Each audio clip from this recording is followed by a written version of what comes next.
This is Kobe R. Rice, and I am back again for another creative update. It has been about, 2 months, maybe a month and a half since I last talked to you guys, and so I am back. Wow, with episode number 112 of the epic fantastical journey of a Black female sci fi writer. As I mentioned, I am Kobe R. Rice, novelist, screenwriter, TV writer, and director slash producer. And I'm coming back to you with my quarterly roundup for Q1 of 2021. So, you guys who have been with me for a while, as small of an audience as you guys are, I love you, I appreciate you, and you guys know that this is going to be like the big mama of creative updates. And so, yeah, we're going to just jump right into it. This particular quarter was actually simultaneously super challenging, especially in January to about mid-February, but also incredibly rewarding. And when I say rewarding, I don't mean emotionally, spiritually, and intellectually, like solely. I do mean those things, but I also mean like actual rewards, like monetary rewards, due to some very significant wins that I have accomplished, experienced in just the first 3 months of 2021. So, this particular quarter has been extremely validating, extremely fruitful, and a really great, amazing way to kick off my year as a writer, particularly as a TV writer who is stepping out into the industry and making her first formal introduction of herself to the industry ever, honestly. So we're just gonna let's just get right into it, okay? Because it's so many amazing things have happened, and I just want to jump right into it. First and foremost, though, I do want to talk about the most important thing, which is health and wellness. You guys know that even though I'm not on here trying to give like exercise tips or diet tips on this channel, it's a little bit outside the scope of this channel. I am very, very adamant about protecting one's health and emotional, spiritual, psychological balance while you are on this creative journey as a writer, as an artist. So, health and wellness always has to come first because without your health, you don't have anything. So, just to update you guys, I think I said this on my last podcast, but first and foremost, I am officially fully vaccinated. So, I am looking forward to the summertime because I have a very, very strong suspicion that, at least in New York, let's put it that way, we are going to be experiencing quite a bit of a return to normalcy, and that is very exciting for me. Um, so I can't really overstate that. And as a matter of fact, actually, Governor Andy Cuomo, the currently embattled Governor Andy Cuomo, due to his licentious, lecherous, apparently dark, shadowy, past and present.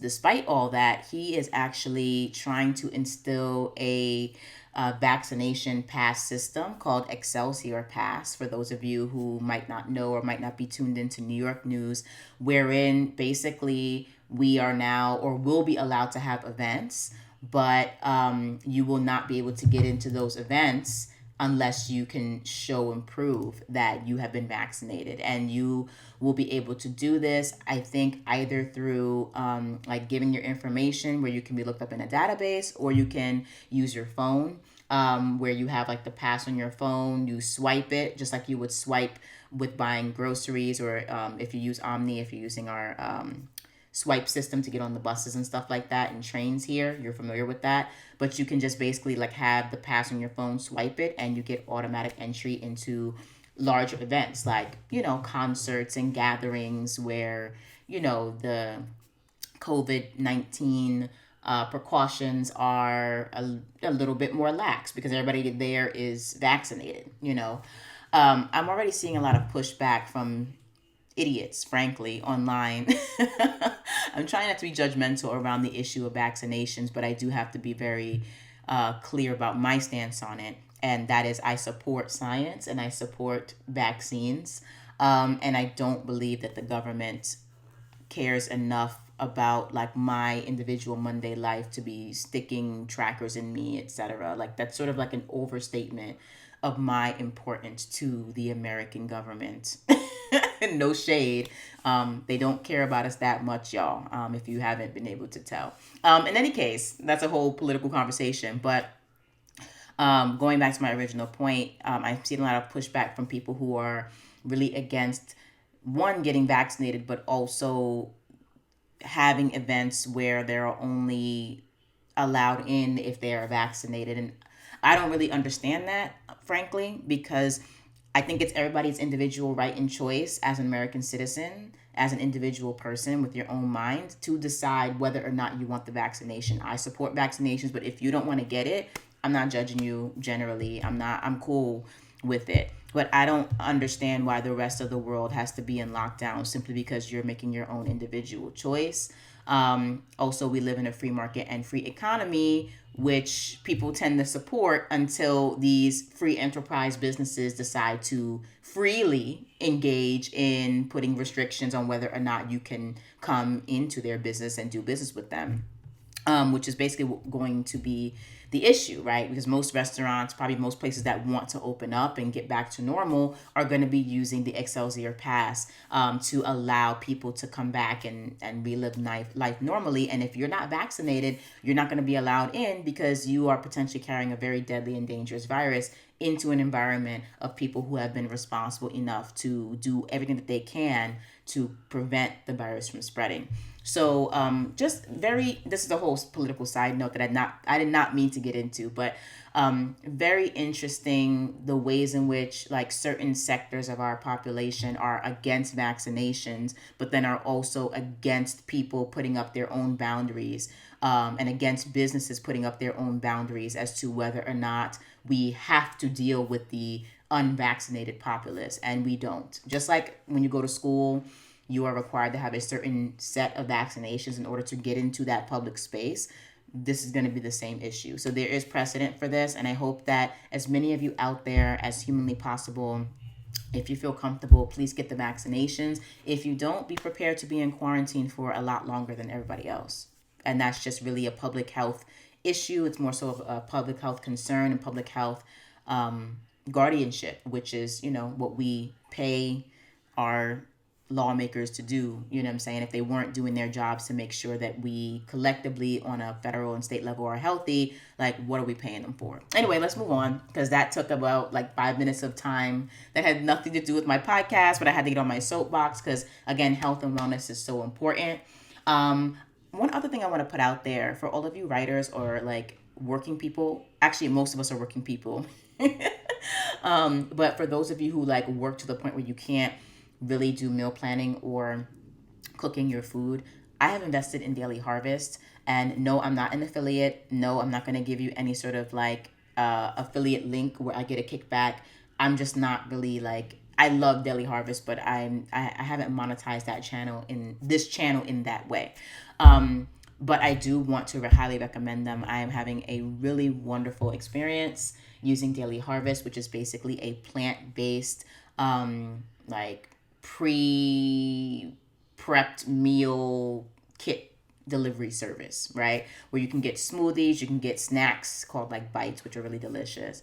Vegan ice cream, vegan harvest bowls, oatmeal bowls, what else? Flatbreads, and now they even have almond milk cubes that you guys can make. And these pre-frozen, pre-prepared meals are ready within 5 to 6 minutes in the microwave by you adding some water or some broth. And it has been like wonderful in terms of not only helping me to be a little bit healthier and a little bit more plant-based. I'm probably never going to be a full-on vegan or full-fledged vegan. Like, don't hold your breath on that. I'm trying, but it's probably just never going to happen because I do like fish. I do like chicken. I do like pork. And that's just what it is. But I will try to make more sustainable local choices as opposed to dealing with like larger corporate brands that like discriminate against people and harm the environment and harm the animals. So that's sort of my feedback on that. But in terms of if you want to lean much more plant-based, Daily Harvest is a really wonderful way to go. You just take a harvest bowl, which is what I take to work for lunch. And I take maybe some shrimp or some lean chicken to add to the harvest bowl, and it's really lovely and wonderful. Their soups are really fantastic, and it has also had a like major impact on my health and me getting the vegetables and the fruits that I need in my diet. So I'm moving more from meats and starches to more like leaner meats and like more vegetables and fruits. And Daily Harvest is really helping out with that. As a matter of fact, I've already dropped over 5 pounds in the past month, which is like great.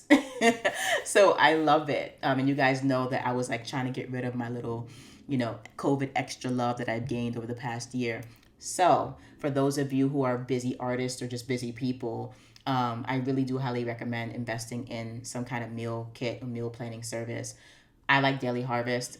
Of course, I'm not going to be on it for like forever, because eventually I do have to make time to do my own prep for meals. But if you're just starting out and you need a quick and easy solution because you're just so busy, that is a great place to go. Okay, let's just jump into the actual tea, all right? The actual tea. It took us 11 minutes to get there, but we are now there. This quarter has been fire. Things have been on fire, and then it has been fire at the same time. Okay. All right. So what have I been doing this whole quarter? Let me pull up my little checklist here.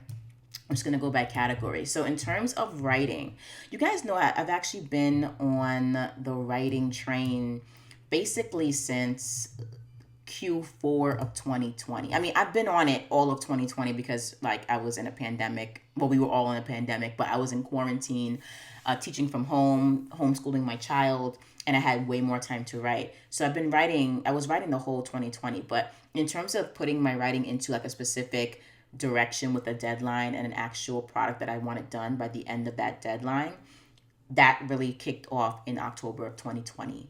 So for the past 2 quarters, which is basically the past 6 months, I have been a writing demon, okay? A writing crazy person, okay?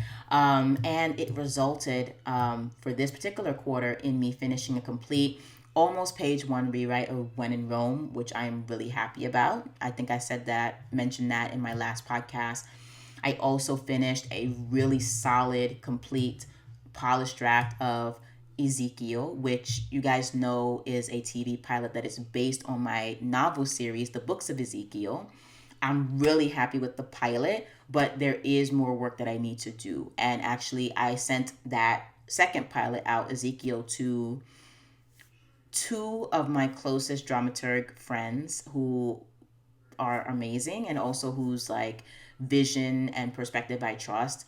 And I'm seeing like the strengths and the weaknesses that they're all stating are consistent. So that means I have to change something. So I'm going to do another round basically from today, which is April 1st, by the way. Happy April Fools to all of you, to the end of this week, probably late on Sunday night. And I'm going to just work on getting those edits applied to yet another draft of Ezekiel.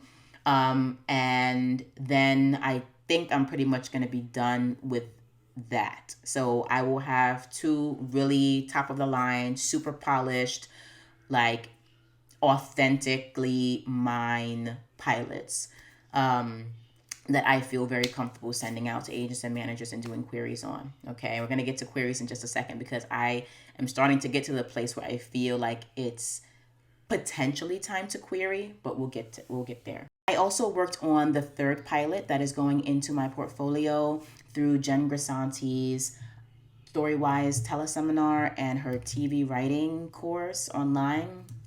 It took a minute for me to remember what the title of that was. Just those 2 courses together, plus her fantastic Facebook group, is completely revolutionizing my life. But I had to put that revolution on a slight hold while I handled and celebrated some other things. So we're going to get into that in just a second. And we're going to come back to that pilot because, there's some exciting news there. But that's basically what I worked on and what I finished and polished for Q1 with regard to writing. You guys are not going to believe, and I'm clapping into the mic right now because I'm feeling it in my spirit. You are not going to believe how many fellowship, lab, and contest applications I have written over the past 3 months. Are you ready for this? Please be ready.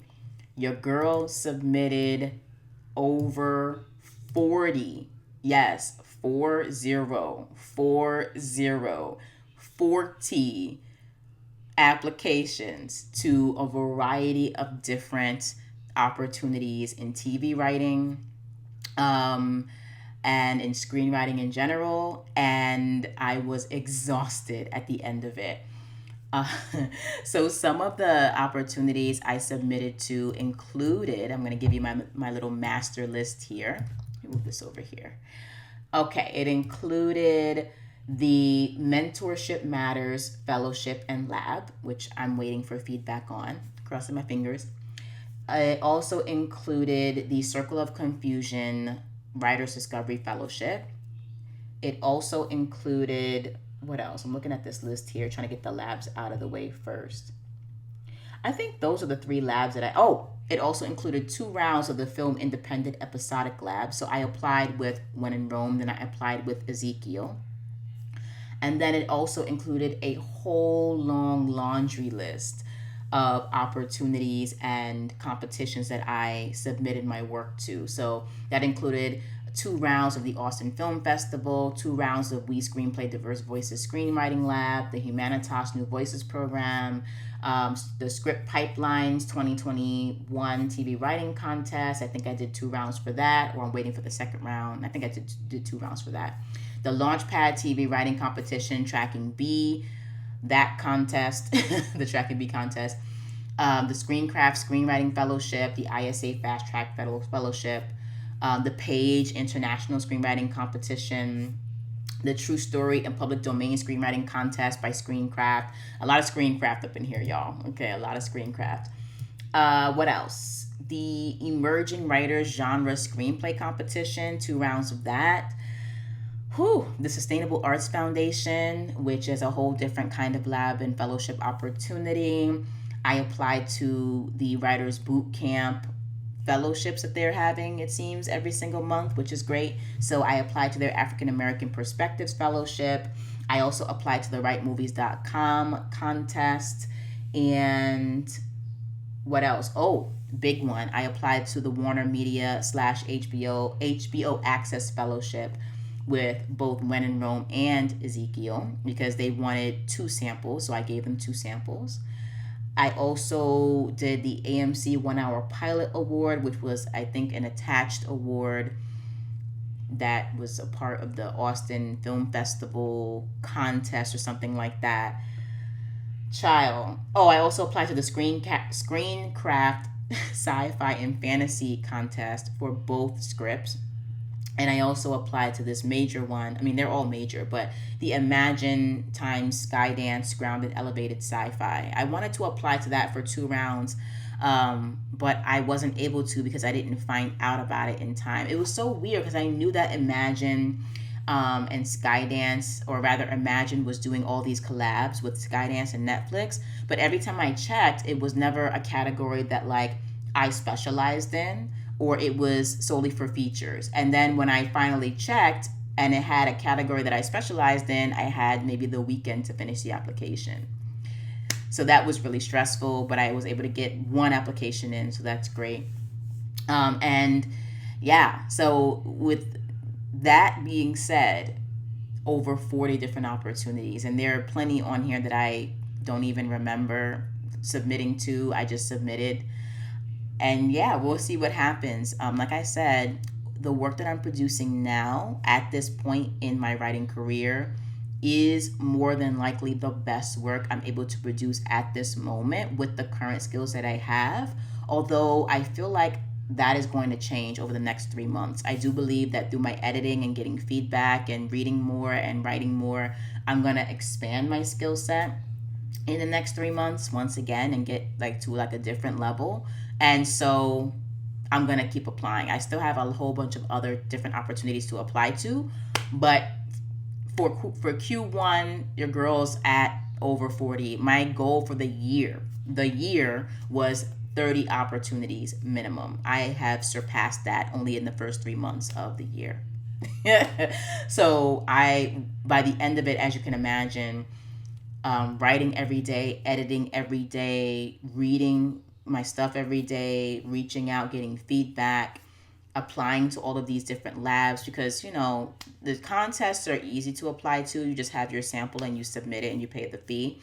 But the labs, you have to actually like write biographies, mini bios, personal statements, answer like other questions that they pull out of the rabbit's hat. I think for like Warner Media, for example, this year's question, it was cute. I liked it. It was, if you could give a TED talk on anything, what would it be?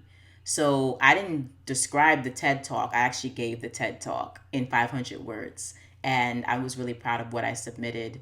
There was even a haiku up in there. I mean, your girl is just working. I am just working every single angle that I can to show people how wicked and amazing I am with the pen or with the keyboard. Okay. So just imagine each one of these labs and fellowships requires not only like a really polished sample or more samples, but also requires that you are writing your personal statements and everything as though they are samples. So that's really insignificant to think about. So that is that on that. Okay. As for Creative Uni, I actually wasn't able to complete any courses. I mean, I completed one mini course, a financial course, because I enjoy being financially literate. And I also finished reading one book.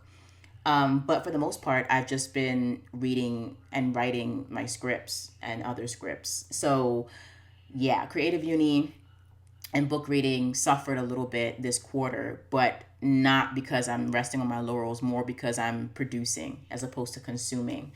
And I also, as I mentioned before, did jump into and dive into Jen Grisanti's teleseminar, her Storywise teleseminar, and her How to Write a TV Pilot That Sells course.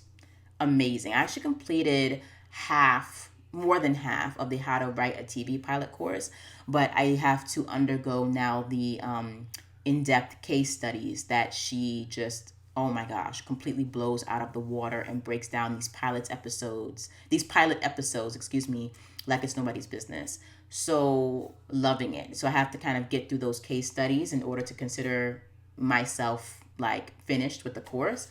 But I was able to develop a workbook for myself based on the course that she has provided to us, which is great because I can use that workbook now to develop my future pilots, because I will continue to write, as I mentioned, all the way up until the end of June. Of course, I'm going to keep writing beyond then. But as I mentioned in my last podcast, from January to June is like pilot TV writing season. And then from July to the end of the year is more novel writing, because that's really, I need to stay on that and be on top of that. Okay, guys, this is now time for the major announcements, because your girl completely just is killing it this Q1. And usually I wouldn't be this braggadocious, but I have to celebrate my successes when they come, because Lord knows this journey is going to be fraught with no's and defeats and denials and failures. And I have to celebrate these successes now. So I did experience some loss in terms of my screenwriting outcomes, but I also experienced many wins. So we're going to start with the losses first. When in Rome was sent out to the 2021 ISA Fast Track Fellowship, and it was sent out to the 2021 Screenwriting Fellowship. Okay? Unfortunately, it did not make the cut for either one of those programs. Okay? However, I did end up winning the grand prize in the WriteMovies.com contest, which blew me away, because I knew that When in Rome was strong. I knew that it was a fire, hot, sexy concept, but there's a lot of competition out there, right? And people who have been doing this longer than me, people who have they've mastered certain elements or all elements of storytelling. And I knew that I was going to, in my heart of hearts, I knew I was going to be maybe like a finalist or at least a semifinalist. Had no idea that I was going to win the grand prize. So I'm so stoked about that. And the WriteMovies.com contest, in the larger scale of things, people might look at it and be like, oh, that's not a big deal. That's not Nichols, or that's not, that's not Tracking B, and that's not Launchpad. Like, okay. And to those people, I say, go somewhere with that. Stop being a hater. Let your girl revel, because it is a massive win for me. And it's my first win with my first finished script ever. And I don't care how big or how small the contest is, it is opening doors. All right. So, yes, I'm excited. Basically, what I get from this win is I get a nice, fat 4-figure cash prize, which is great. Always good to have more money. I also get a free year of development notes on the When in Rome script, which is fantastic. That will help me to develop the script even more, make it even more sexy, and also will help to lift up my own writing skills, right? It'll help to elevate me. I also get guaranteed pitching to the industry through the contacts of the people at writemovies.com. So I'm excited about that. Us being in a pandemic makes this a little bit more challenging because we don't get to pitch face to face.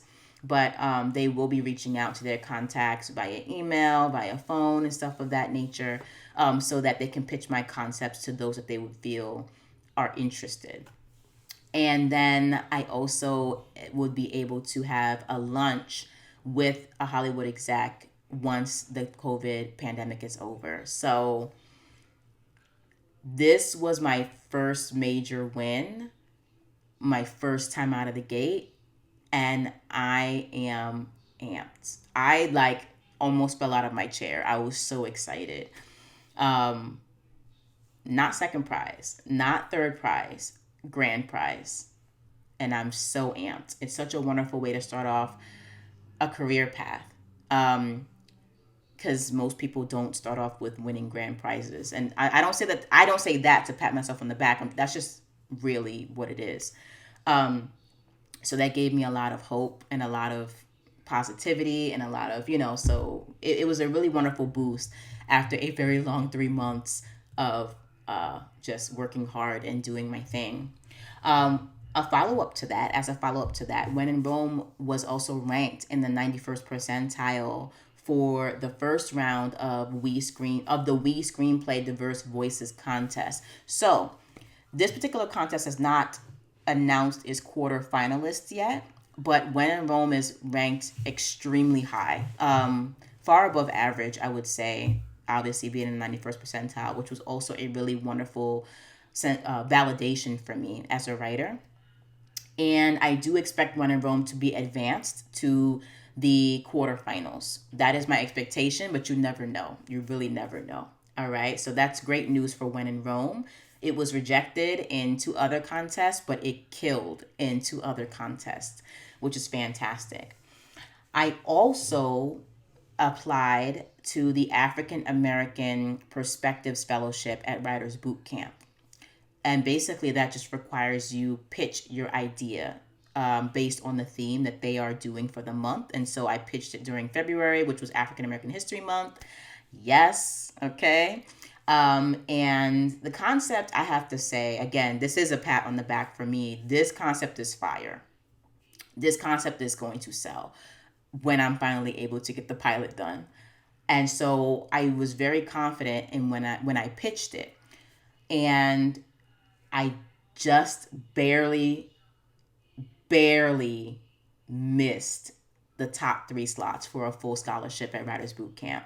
They were giving out 3 scholarships. I was ranked as number 4. So to me, that's a major win because I missed it by a hair, and I could have missed it by being at the bottom of the pile, but I wasn't.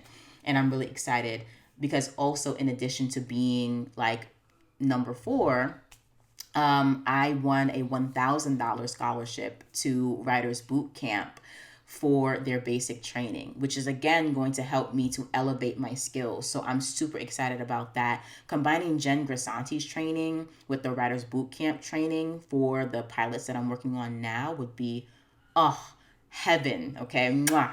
Bellissima. All right. So the entire basic training program actually cost $2,500. I won $1,000 off, so I would only have to pay $1,500. However, I have just put in for their second, rather, I think it's their third or fourth, but their next upcoming fellowship is for Women's History Month, which has just concluded.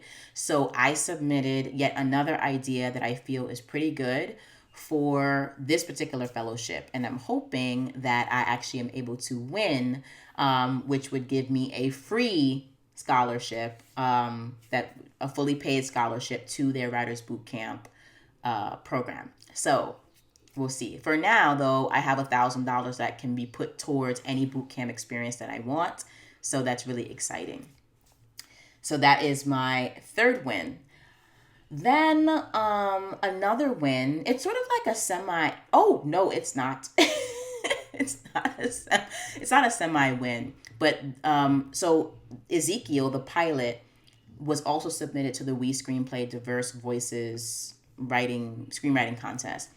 And unfortunately, Ezekiel was not ranked nearly as highly as When in Rome, which is understandable because when I look at Ezekiel now, I'm looking and I'm like, okay, I know where I can tighten this, fix this, remove that, and I'm getting feedback on it. So the feedback made a lot of sense. It ranked currently in the 69th percentile, which is not as glamorous as the 91st percentile, but it's still in the 70th, almost 70th percentile. Which is great. That means that it's currently being ranked better than 69% of the stuff that's been submitted, which of course I want to improve its ranking, but it's still not bad. So for me, that's a win, that's a validation. And it also helps me to understand how Ezekiel stands on its own as a pilot and like, again, where I can improve. So, kind of like a semi-win, like a happy little nudge. And it's like, yeah, this is good. This is all right. This is great, but this can be better. You're going to push yourself harder. So I appreciate that. But the major news that I just got just yesterday, which I was so excited about, is that Ezekiel placed as a quarter finalist in the 2021 Screencraft Screenplay Fellowship Contest. So you remember when I told you a few minutes ago that When in Rome was completely kicked out of that contest and didn't even place? Ezekiel made it as a quarter finalist in that contest, which is insane because in terms of like plot and convergence and seamlessness and stuff like that, objectively, When in Rome, I think, feels a little bit more seamless.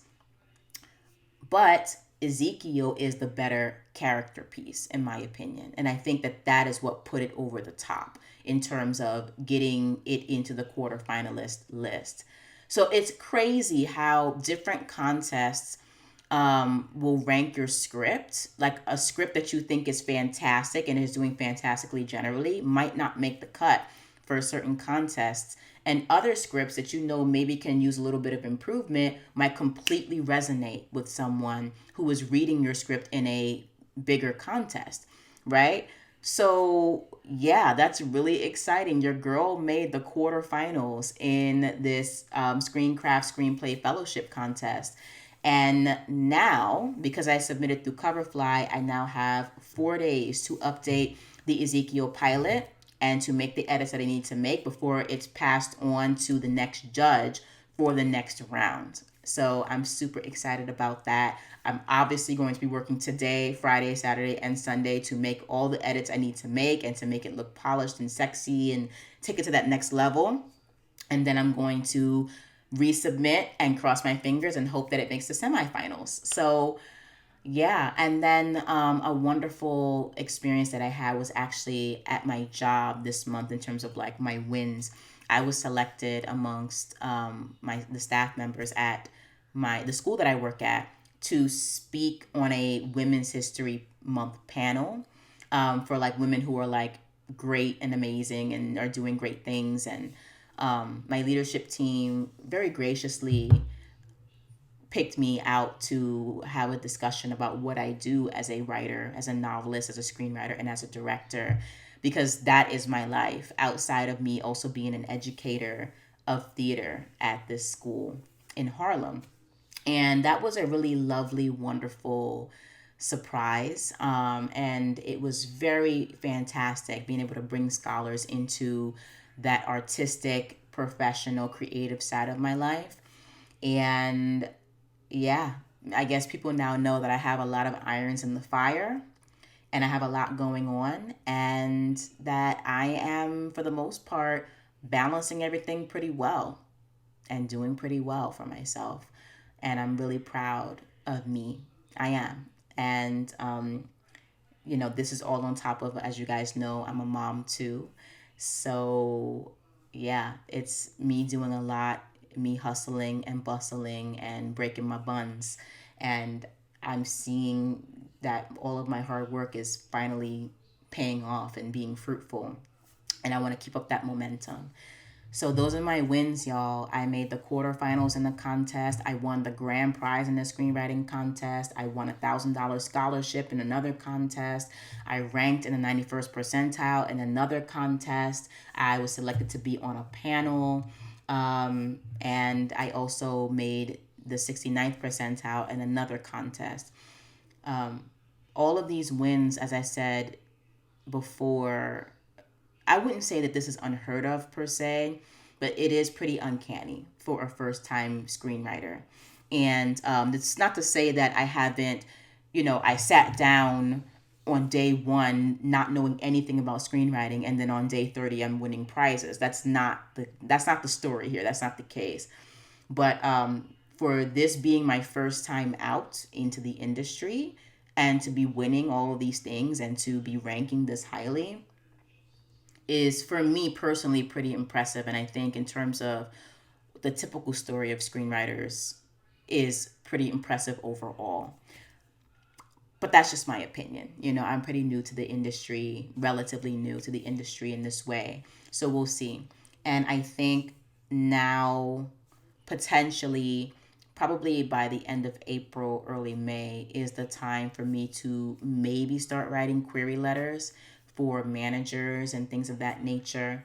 I do kind of want to wait a little more to see what other wins or placements I might get by the end of Q2. So for now, I might just kind of chill and maybe casually work on some query letters and make sure that I'm applying the edits to my scripts and just polishing and polishing and polishing my stuff before I start going out to individual managers and agents. But I am very much keeping that in my purview and keeping that in front of me in terms of a goal that I have for this year. I will be sending out some queries when it is appropriate. People say that writing queries doesn't work. I know of many people who have actually gotten agents and managers through querying. So why not? If it's a great concept and you are a writer, especially if you're a diverse writer and you are bomb at what you do and they feel like you're marketable, why not send it out? Why would they not sign you if they think they can make money off of you, right?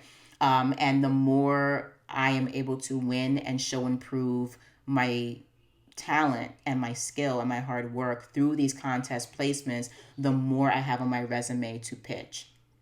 Likewise, I have to keep writing and producing more samples. So, having said that, knowing what I have to do going forward in my creative career, let's very quickly talk about what's coming up for Q2.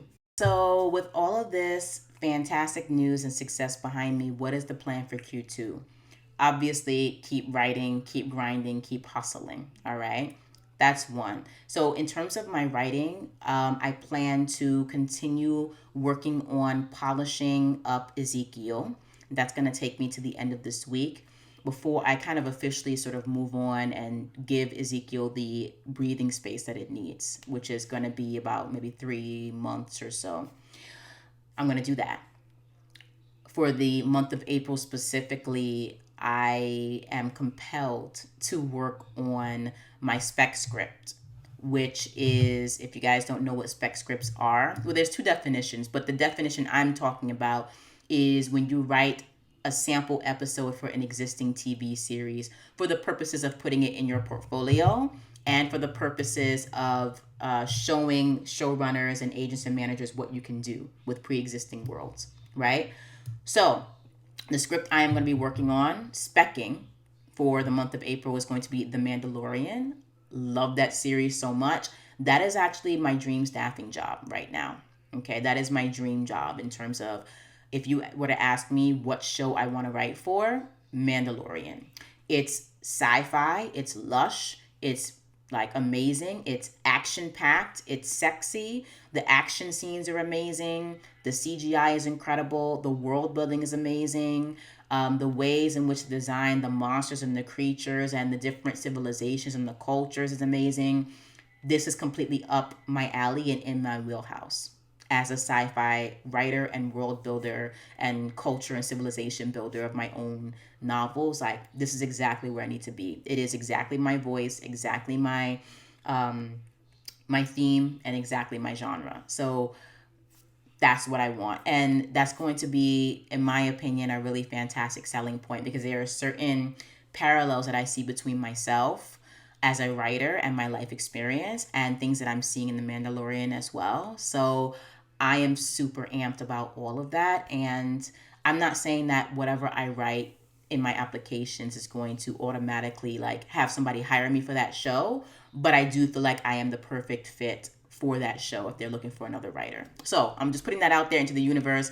I'm speccing The Mandalorian. My dream is to staff on The Mandalorian, and that's what I want.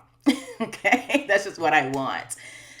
Mandalorian's what I want. Okay, let's move on. Okay, so for April, finishing the Mandalorian spec script. That's number one priority. As I said, finishing a major edit of the Ezekiel pilot. And then I'm going to submit to the last handful of contests that I'm waiting to submit to. So that includes 2 rounds of Scriptapalooza for Ezekiel and For When in Rome, 2 rounds of Slam Dance for Ezekiel and For When in Rome, and then other sort of smaller ones or like Insta pop-up ones that I wasn't paying attention to or didn't know about that seemed like a good fit. Genre specific ones definitely I'm going to be applying to. So that's going to be April's push. Mandalorian, finishing Ezekiel, applying to the rest of those contests.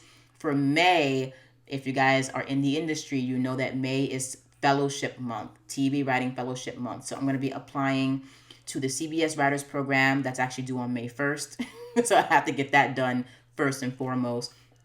NBC Writers on the Verge program, I'm applying to, that's due, I think, on May 10th. The Walt Disney ABC TV writing program, I think, is typically due by May 31st. And then the WB Writers Workshop is also due by May 31st. Of those 4 programs that I have to apply to, CBS and WB are the ones that require specs. So I would be sending The Mandalorian to them. And then NBC and Walt Disney, they want 2 original pilots.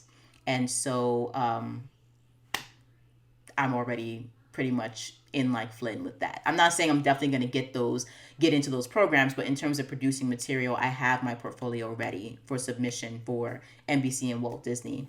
Once The Mandalorian is finished, I will have a fully fledged portfolio for CBS and WB, and that's really exciting. So May is going to be all about polishing that portfolio, kind of spit shining it, and then also writing those personal statements, those biographies, the little mini short answer questions that I have to respond to apply to those programs. So May is going to be TV Fellowship Month. Then I also want to finish up the second half of this animation pilot that I worked on in 2020. So I'm going to just have that done. It's halfway done, like literally at the halfway point, and I just have to write 11 more pages. So that's going to be done. That's going to be edited, rewritten, polished, spit shined, etc. And then I'm going to submit that to the Screencraft Animation Contest, which is basically going to be due or finished on May 31st. So that's also going to be a May push. And that's that for May. So May is going to be about fellowship applications and getting that animation pilot finished and submitted. And then in June is when I'm going to finally come back to finish Jen Grisanti's TV writing TV pilot course and her Storywise teleseminar course. And by looking at those two courses, I'm going to do a finished, polished draft of my, at that point, it'll be my fourth pilot. Right now, it's my third pilot, but I guess it's being moved to slot number 4. But it will have, I will have finished pilot number 4, which that means by the end of June, I will have finished 4 pilots and 1 spec. So I will have 5 scripts, 5 really polished, well done scripts in my portfolio by the end of June. And then I think after that is when I'm going to start querying agents, managers, production companies, etc. Because I'm just going to be actively like hustling no matter what happens in my career. If I get these labs, I'm going to hustle. If I get these fellowships, I'm going to hustle. If I get these contests and I get these wins, I'm going to keep hustling. I'm just going to be hustling regardless. Like, it doesn't matter how many wins or how many losses I have. It's going to be all about the hustle and the bustle. And then between the start of Q2, which is today, April 1st, and the end of Q2, which is June 30th, I will have heard back from a variety of opportunities I applied to. So I expect to hear back from, for better or worse, I expect to hear back from the Sesame Street Writers Workshop, the Circle of Confusion Writers Discovery Fellowship, the Mentorship Matters Program, the Film Independent Labs that I applied to, the Sustainable Arts Foundation. Those are 5 programs that I should have heard back from, for better or worse, by the end of Q2. In addition to that, I should have gotten semifinalist, finalist, and winner news for the Screencraft Screenwriting Fellowship. I will have gotten quarterfinalist and semifinalist feedback for the Screencraft True Story and Public Domain competition. I will have gotten feedback for the quarterfinalist and semifinalist portions of the 2021 Diverse Voices Screenwriting Competition for WeScreenplay. And then I will have received quarterfinalist news for the Script Pipeline TV Writing Contest for both When in Rome and Ezekiel. So there's a lot happening for Q2 and a lot of seeds that I've planted that I get to now reap in Q2. And that's just how it's going to go. And of course, I have no idea how well or how poorly I'm going to do in any of these opportunities, but I'm crossing my fingers, I'm busting my buns, I'm working hard, and I'm staying positive. And of course, consistently being steeped in gratitude and just reflection, I guess you can say, in terms of my fortune. You know, a lot of people, when they become successful, just assume that it's all them and they're just the baddest in the game. And there's a certain element of truth to some of those stories, but another kernel of truth is that you are good, but you worked really hard to get there, and you also happen to meet with opportunity, good timing, and luck. And none of us do this by ourselves. And so it's important to acknowledge our wins, but also to acknowledge the ways in which people help us and support us. People believe in us and support our voice. And it's also important to recognize that timing and the universe and karma, this is just me and all woo-woo, but this is what I believe. It all has its timing. It all has its day. Like, when something is meant for you and the timing is right, and things are ready for you to reap them, etc., what is for you cannot be kept from you, if that makes sense, when it is time for you to collect. And if you've put in the work, and if you're being a good, kind, compassionate, generous person, I think that you have to have all those things together in order to really reap positive benefits from your hard work. And I do try my best to try to like show up fully and 100% in each one of those areas of my life. And I do believe that, you know, the ways in which I reflect, how I continue to try to deepen my spirituality, living in positivity and gratitude, cutting out those things that are not good for me and don't serve me and don't support and love me and what I'm doing the way that I need to be supported and loved, career-wise or otherwise, like slimming those things down and kind of taking them out of my life, have been very, very integral to me being focused and being able to put all this positive hard work and energy into the things that I love to do, which has led to very fruitful outcomes thus far. So I like to do more of what's working for me, and I'm going to continue to do that, continue to try my best to show up in the best way that I can. And when it's time, send the elevator back down. And also, just as like a side note, there are three super important, amazing people who have really supported me and my career and my dreams. Two of them are my best friends from my dramaturgy program in Arizona, the MFA program that I graduated from. And you guys know who you are. They're not watching this because they don't know I have a podcast, but they have really helped me. They have dramaturged my scripts. They've given me feedback. They've given me love and support. They always pour into me, and I'm so grateful. And then the third person is my mentor that I've been talking about on this channel a lot, who also created that program that we were able to attend, and who has been mentoring me and supporting me and believing in me since day one, before I even believed in myself. And those three individuals, like that kind of SEAL team, that Marine SEAL team of creatives and artists and amazing women, all diverse women, okay, have really helped to push me to this point. And I would be remiss for not acknowledging them. So, having said all that, guys, I am starving. I'm going to get me some daily harvest and a flatbread and a smoothie, because that's what your girl's trying to do right now. I might also just order a salad from Panera, though. You know what I'm saying? Being real.